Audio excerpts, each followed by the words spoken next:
जय हिंद दोस्तों। आज की इस क्लास में हम बात करने वाले हैं पर परागण के बारे में, जो कि परागण का दूसरा वीडियो है।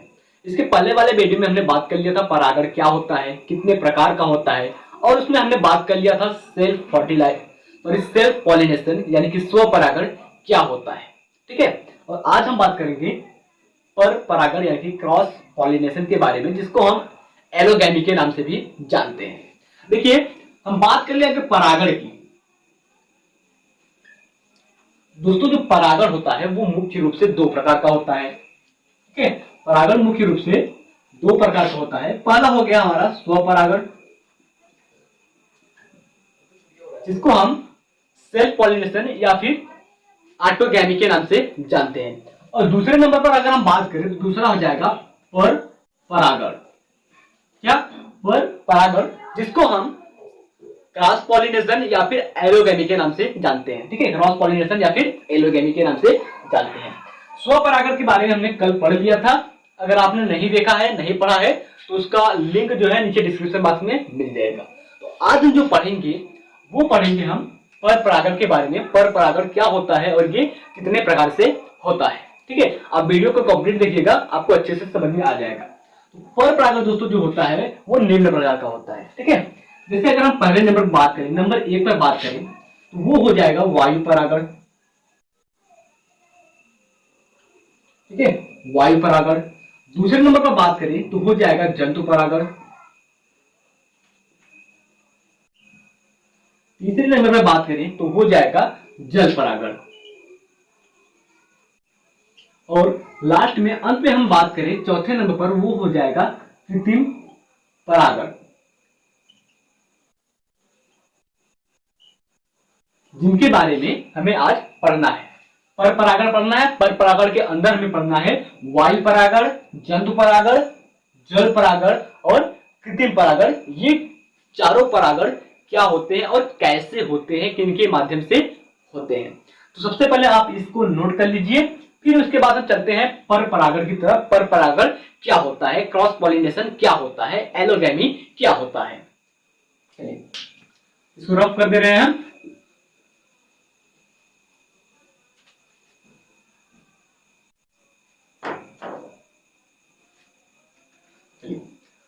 तो हमने हेडिंग डाल रखा है पर परागण यानी कि क्रॉस पॉलिनेशन। अब देखिए दोस्तों, पर यानी कि क्रॉस, पर का मतलब होता है क्रॉस।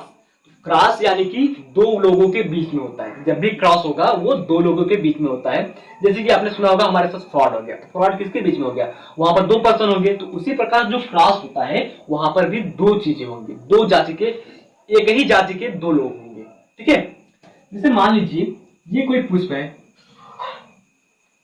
ठीक है, इसी पुष्प का ये पौधा है।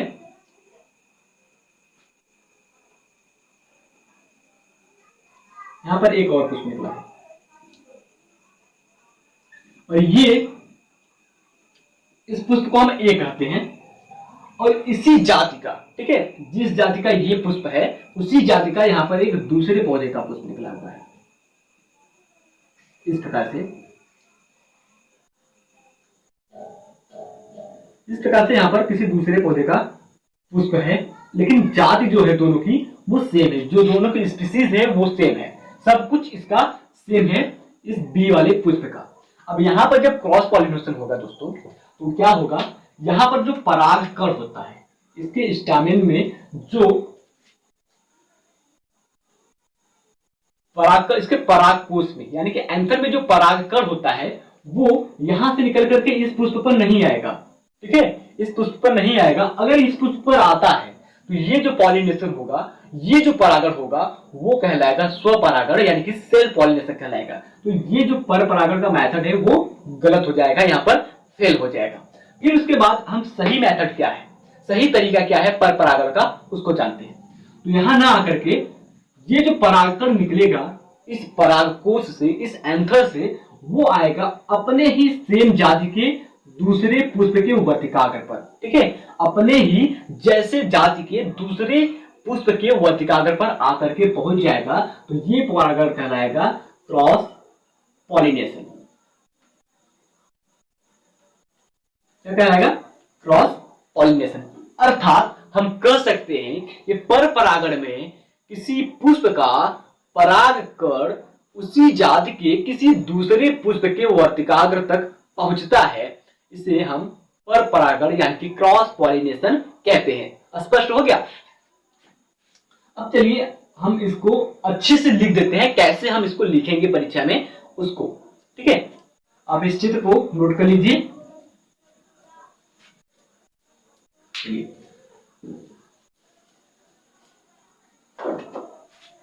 पर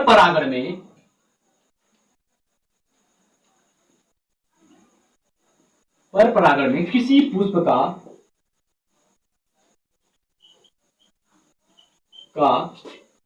परागकण उसी जाति के पौधे के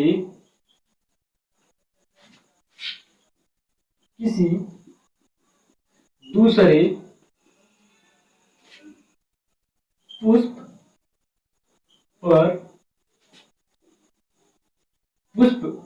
के वर्तिकाग्र पर पहुंचता है।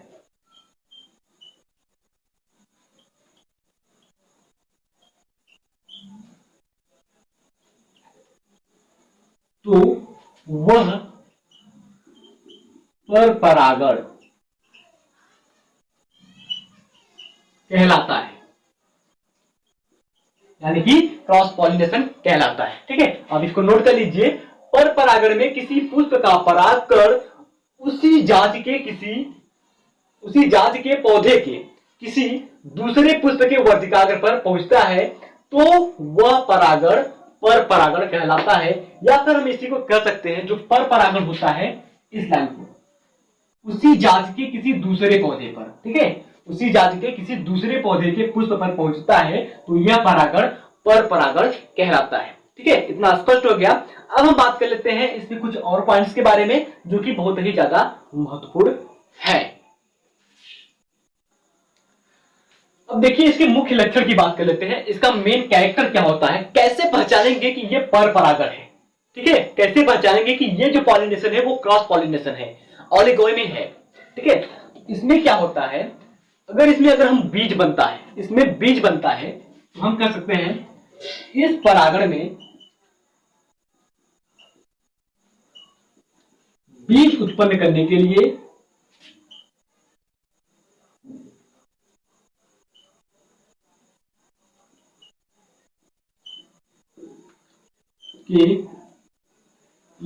एक ही जाति के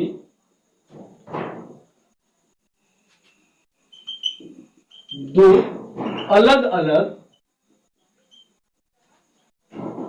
पौधों की आवश्यकता होती है।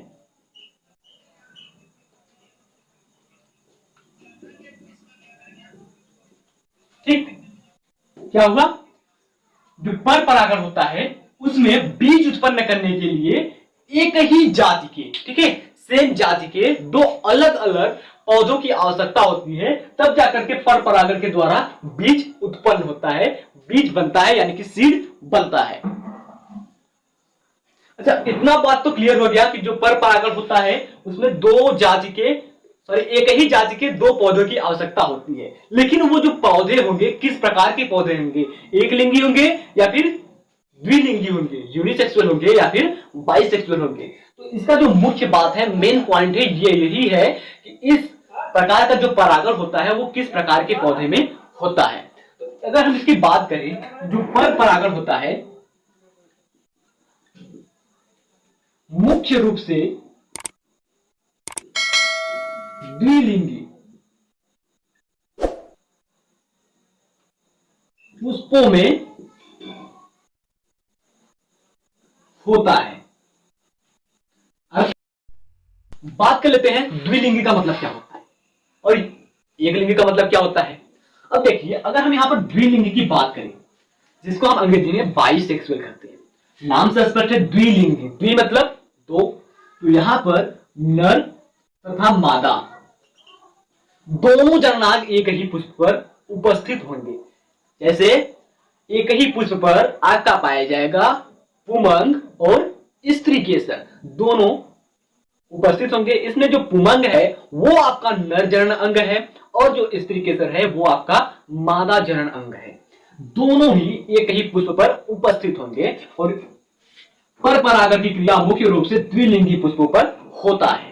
इतना पॉइंट आप जल्दी से नोट कर लीजिए और फिर चलते हैं हम आगे की तरफ, यानी कि पर परागण कितने प्रकार के होते हैं और इनकी क्या क्या विशेषताएं हैं। हमने आपको शुरू में ही बताया जो पर परागण होते हैं वो मुख्य रूप से 4 प्रकार के होते हैं। कौन कौन से? वायु परागण, जंतु परागण, जल परागण और कृत्रिम परागण। तो नंबर 1 पर हम बात करेंगे वायु परागण के बारे में, यानी कि ऐसा परागण जो हवा के माध्यम से होता है। मार्कर ले लेते हैं। नंबर 1 पर आप हेडिंग डालिए परागण के प्रकार में वायु परागण। इसको अंग्रेजी में क्या कहते हैं उसको जान लेते हैं। वायु परागण को दोस्तों हम कहते हैं एनिमोफिली। क्या कहते हैं? एनिमोफिली।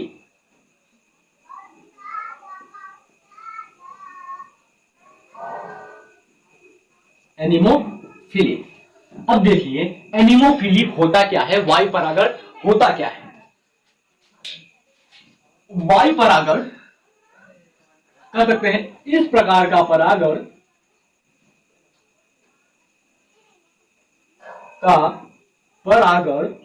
वायु के द्वारा होता है।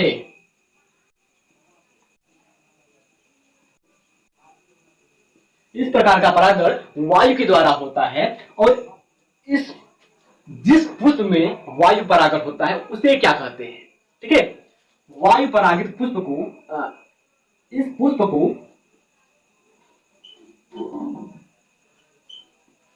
वायु परागित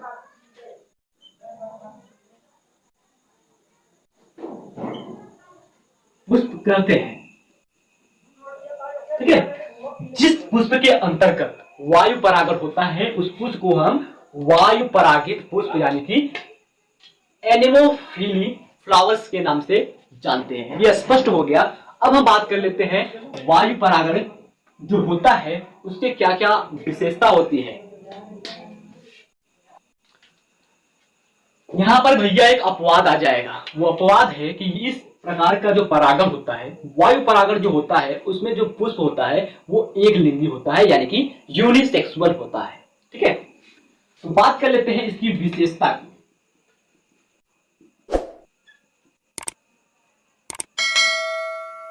क्या क्या विशेषताएं होती है। तो पहली जो विशेषता होगी, पराग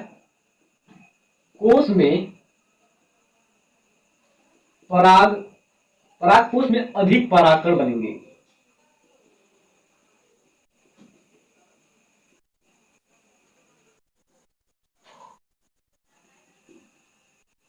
क्यों? क्योंकि जब वायु परागण होता है तो हवा के माध्यम से परागकण उड़ता है। ठीक है, अगर बीच में कोई अवरोध आ जाता है तो वहां से कुछ परागकण जो होते हैं वो नीचे जमीन पर गिर जाते हैं और कुछ ही परागकण जो होते हैं वो दूसरे पुष्प के वाटिका तक पहुंच पाते हैं। दूसरा पॉइंट जो होगा, इसका जो पुमंग होगा, ठीक है, पुमंग होगा यानी कि पुंकेसर। पुमंग को हम समूह में जब रखते हैं पुंकेसर को तो हम उमंग करते हैं और उसमें से हम अलग कर ले तो उसे हम कहते हैं पुंकेसर। जो पुंकेसर होगा वह काफी बड़ा होगा। क्यों? जब अगर मान लीजिए ये हमारा कोई पुष्प है, ठीक से बना लेते हैं।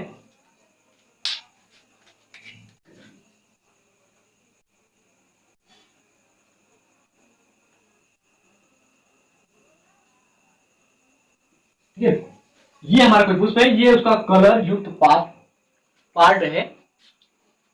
अगर मान लीजिए हमारा जो पुंकेसर है वो छोटा है तो ये जो हमारा रंगीन पंखुड़ी है वो हवा को रिप दे रही है पुंकेसर के पास पहुंचने से। अगर यहीं पर जो पुंकेसर है वो बड़ा हो जाएगा, ठीक है, पंखुड़ी से बाहर निकलेगा तो जब हवा आएगी तो इसके परागकोश में जो परागकण होगा वो हवा के माध्यम से बह जाएगा, बाहर निकल जाएगा। ठीक है, विशेषता ये हो गई। फिर दूसरे नंबर पर यानी कि लास्ट हम बात करें तीसरा पॉइंट जो है वो है वायु परागित पुष्प।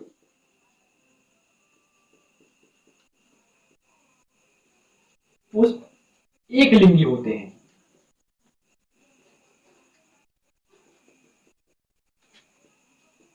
वायु परागित पुष्प जो होते हैं वो एक लिंगी होते हैं। ठीक है, इतना आप जल्दी से नोट कर लीजिए। फिर हम अगर आज के उदाहरण की बात करें, यानी कि वायु परागण जो होता है वो किस प्रकार के पुष्पों में होता है, किस प्रकार के पौधे के पुष्पों में होता है, तो इसका उदाहरण आप नोट कीजिए। उदाहरण, ठीक है, उदाहरण आप नोट कीजिए। तो इसका जो उदाहरण है वो है मक्का,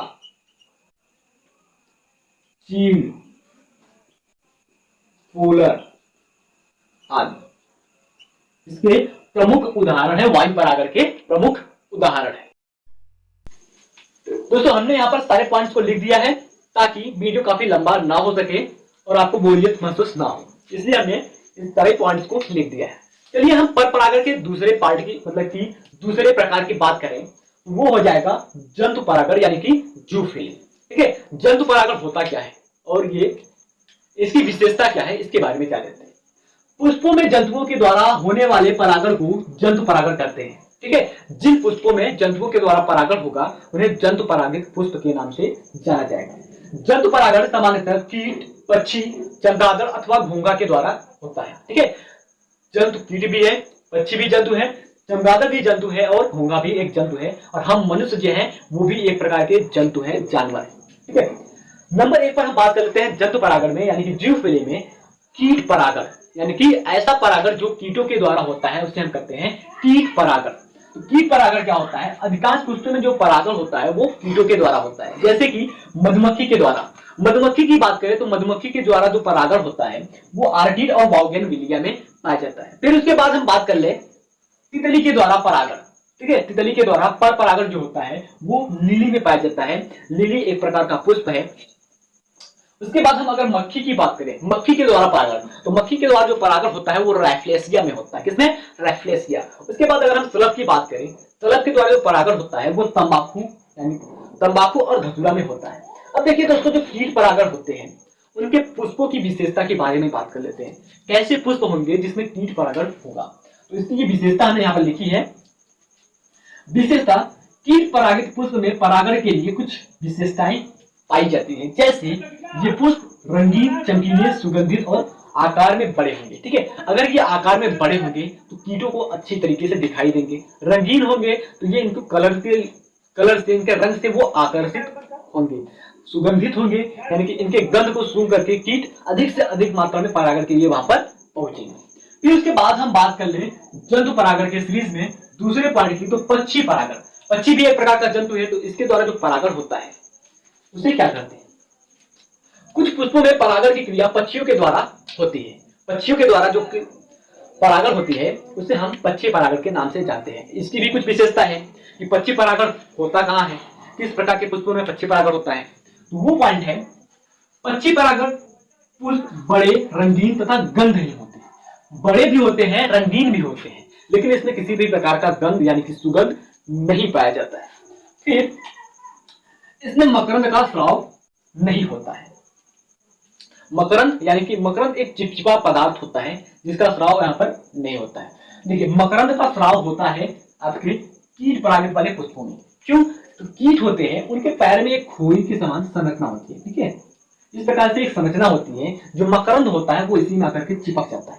ठीक है, परागकण और मकरंद जो होता है वो इसी में आकर के चिपक जाता है और वो किसी दूसरे पुष्प पर जाते हैं तो वो उस दूसरे पुष्प के वर्तिकाग्र पर चिपक जाता है। ठीक है, अब देखिए जो पक्षी परागित पुष्प होते हैं उनकी बहुत ही बड़ी विशेषता होती है। वो किस प्रकार के पुष्प में पाए जाते हैं। जो पक्षी परागित पुष्प होते हैं वो अधिकांश बहुत ही ज्यादा देखने को मिलते हैं लाल रंग के पुष्पों में। जो लाल रंग के पुष्प होते हैं उसमें अधिकांश पक्षी द्वारा परागण होता है।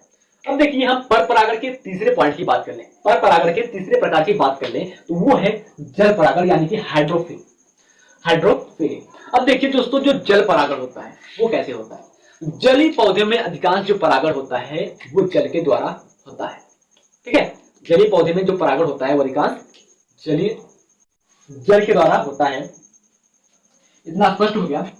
अर्थात हम कह सकते हैं इसमें जो एक पुष्प का परागकण निकलता है, ठीक है, परागकण जो निकलता है वो दूसरे पुष्प के वर्तिकाग्र तक जब पहुंचता है तो उसके लिए एक माध्यम की आवश्यकता होती है, एक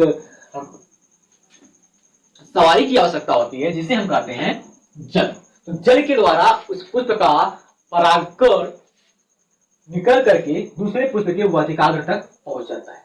और जो जल परागण होता है वो मुख्य रूप से दो प्रकार का होता है। कौन कौन सा? एक तो होता है जल के अंदर, मान लीजिए ये हमारा हाथ को मान लीजिए जल है, अब इस जल के जो अंदर परागण होगा उसको क्या कहेंगे? और एक होता है जल के ऊपरी सतह पर, यानी कि इस सतह पर जो परागण होगा उसको क्या? जल के भीतर होने वाले परागण को, यानी कि जल के अंदर होने वाले परागण को कहते हैं हाइपोहाइड्रोगैम्स, हाइपोहाइड्रोगैम्स। और जल के ऊपरी सतह पर होने वाले परागण को क्या कहते हैं? जल के ऊपरी सतह पर होने वाले परागण को कहते हैं एपोहाइड्रोगैम्स, ठीक है, एपोहाइड्रोगैम्स, ठीक है। आप इन पॉइंट को जल्दी से नोट कर लीजिए, फिर हम बात कर लेते हैं पर परागण की विशेषता, पर परागण के लाभ क्या होते हैं और पर परागण से हानि क्या होती है, ये भी जरूरी होते हैं। हमने आपको कई बार बताया होगा कि हर सिक्के की दो पहलू होती है, एक हेड एक टेल, किसी का लाभ है तो उसका हानि भी दूसरी साइड होगा। चलिए आप जल्दी से इसको नोट कर लीजिए। चलिए अब लास्ट पॉइंट की हम बात कर ले, पर परागण के लाभ, यानी कि पर परागण जो होता है उससे क्या लाभ होती है। और दूसरे पॉइंट पर हम बात कर ले पर परागण की हानि, आखिर पर परागण जो होता है उससे क्या क्या हानियां होती है। देखिए, पर परागण के अगर हम लाभ के बारे में बात करें तो इसके बहुत ही कम लाभ होते हैं, ठीक है। पहला लाभ है पर परागण से उत्पन्न बीज, जो इससे बीज बनते हैं, पर परागण के द्वारा जो बीज बनते हैं वो आकार में बड़े होते हैं, भारी होते हैं, स्वस्थ होते हैं और अच्छे नस्ल के होते हैं, यानी कि अच्छे किस्म के बीज तैयार होते हैं पर परागण के द्वारा। फिर उसके बाद हम बात कर लें दूसरे नंबर पर परागण के द्वारा रोग अवरोधक जातियों के पौधों को तैयार किया जा सकता है, ठीक है, रोग मुक्त जाति के पौधों को तैयार किया जा सकता है। ये इसकी लाभ रही। अब हम बात कर लेते हैं इसके हानि की, इसकी क्या क्या हानि होती है। पर परागण की जो हानियां होती है वो बहुत ही ज्यादा होती है। पर परागण की क्रिया में बाह्य संसाधन निर्भर रहते हैं। जो पर परागण की क्रिया होती है वो किसी दूसरे पर निर्भर रहते हैं। जैसे कि हमने आपको पढ़ाया कि पर परागण जो होता है वो कीटों के द्वारा होता है, पक्षियों के द्वारा होता है, जल के द्वारा होता है। तो ये सभी बाह्य संसाधन होते हैं।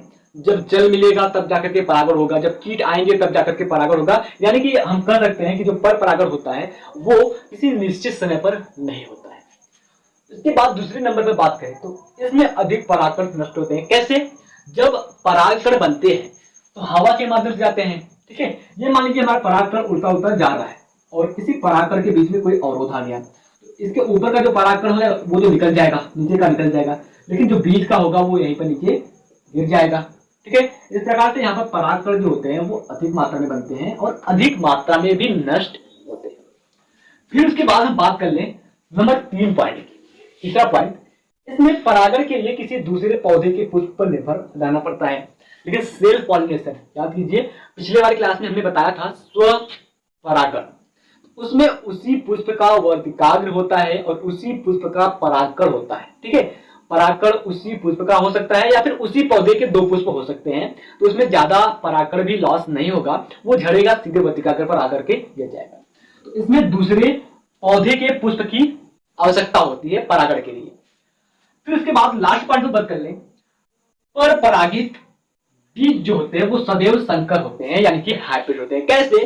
अगर आपने मेंडल का नियम पढ़ा होगा तो वहां पर उन्होंने 2 प्रकार के पौधों का चुनाव किया था, एक कैपिटल टी और एक स्मॉल टी, शुद्ध लंबा शुद्ध बौना। इसका क्रॉस कराया था, उन्होंने मिला था हाइब्रिड संकर लंबा। तो यहाँ पर 2 प्रकार के पौधों के गुण हो गए। इस प्रकार से हम जो कहेंगे जो पर परागण होगा वहां पर 2 प्रकार के पौधों के पुष्प होंगे, यानी कि एक ही जाति के 2 पौधे के पुष्प होंगे, तो वहां पर 2 पुष्पों के लक्षण मिलेंगे, तब जाकर के जो वहां पर जो बीज बनता है वो संकर बनता है, यानी कि हाइब्रिड बीज बनता है। नेक्स्ट क्लास में हम बात करेंगे इसका बचा हुआ पार्ट, यानी कि कृत्रिम परागण। कृत्रिम परागण क्या होता है। आई होप दोस्तों आज का क्लास आपको अच्छा लगा होगा और अच्छे से समझ में आया होगा।